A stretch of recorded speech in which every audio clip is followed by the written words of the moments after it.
Hi there. I am here still at our headquarters, and you can see it just got dark outside. It's 8:30, 8:45 maybe here. And I'm here late because we're running a workshop tonight. So Krista's running a session next door right now, and I had a quick break. So I wanted to share something with you here, an amazing planning framework that we have been using for ourselves here at Basic Finance, the different businesses that we run, and also for our members in the Clever Bunch, in the Genius Bunch. And it's an epic framework to use right now to plan for 2021. And a lot of businesses do their planning, and they do hopefully sit down and plan what they want to achieve in the new year or in the new quarter. But a lot of these plans sort of fall flat. And I think it's because there's often a lack of how to do a really good plan. So this framework works really well. It's worked for our members. It's worked for ourselves too. So I thought, you know what, I'm going to share it with you to help you. And then we can also make these worksheets available for you if you want them to download. So there are four parts to it. Sorry, my language is a little bit, I've had a long day here.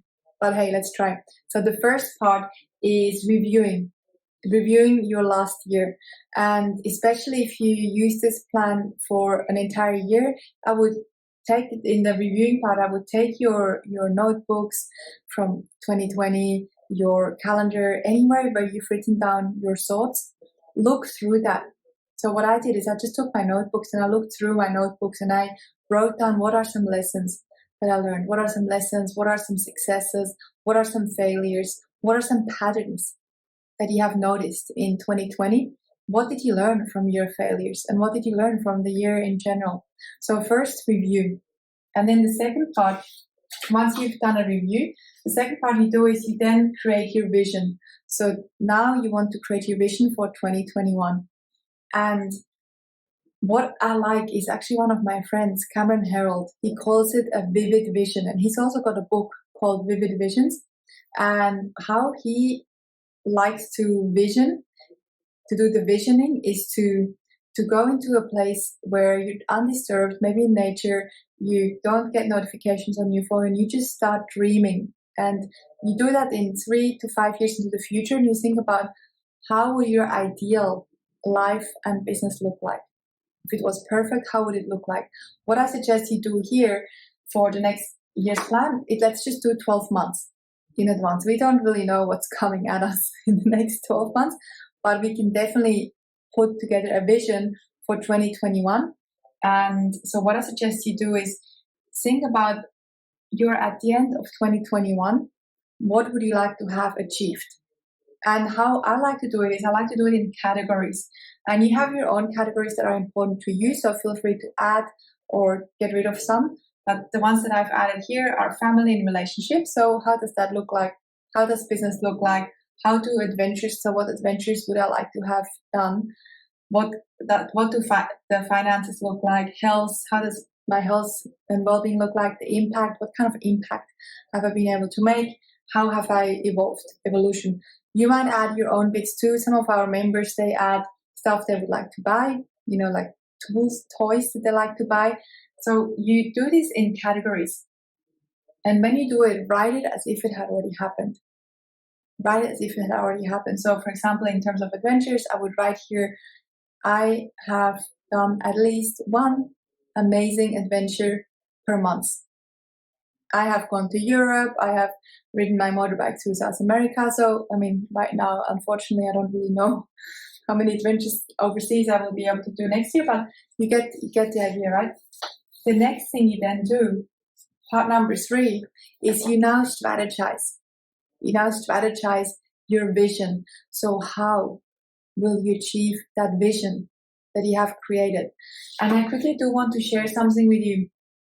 There's a difference between putting an end goal onto each of these categories and putting a habit onto these categories. So for example, when it comes to, I'll give you the most straightforward example and also the reason why most people never achieve their New Year's resolutions. So let's say someone has a goal when it comes to health.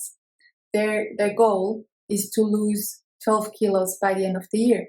So their specific action, their specific strategy is to lose 1 kilo per month. But that's not super helpful. I mean, it's helpful to a certain extent, but what would be more helpful is to actually add the action steps to get there. For example, they might write that they are in their strategy here, they're going for a run 3 times a week, or they're working out for 30 minutes a day, 5 times per week. So you want to add a habit, a process to achieve your visions. Make sense? Now, the last part then, so once you've put together your strategy and you just put specific actions you can do, let's say one of your visions, you're in the step number 2, the vision was to double the revenue of your business. That's what you have achieved at the end of 2021. How will you get there? So what are the specific actions you need to take to get there? Maybe you need to hire 1 salesperson. Maybe you need to make 10 prospect calls per day. Maybe you need to learn how to do better marketing to attract better customers. So what are some of the specific actions you're going to do to get to your vision? Cool. And then the last part is finalizing your vision and putting it onto a 1-pager. And everyone has a slightly different way of putting the summary together. Some people in our program, in the Clever Bunch, on the Genius Bunch, just went online and they just Googled their dream vision for different categories and then printed that picture and put that on their plan. Some people just drew it out and made a 1-pager that looks appealing to them. I like to draw, so I like to create my 1-page summary with little drawings on it. I'm not like amazing at drawing, but I just like to draw things and create symbols for me. And some people just do it electronically and then print it out. So you do it however it works for you. And that is it. That is your planning framework. We will make these sheets available for you too, so you can download it. And you know, I was just laughing. I saw we have an internal joke here with our branding. I'll show you quick behind the scenes with our branding team here. We call each other nerds. So there's a very special message here behind on one of these sheets, which is quite funny. That's it. Thank you again, as always, for being here, for being so supportive.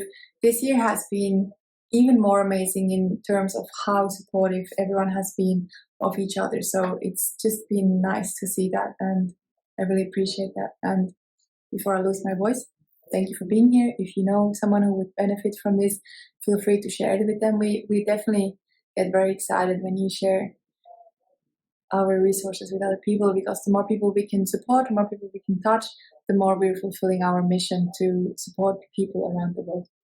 All right, see you soon. Bye.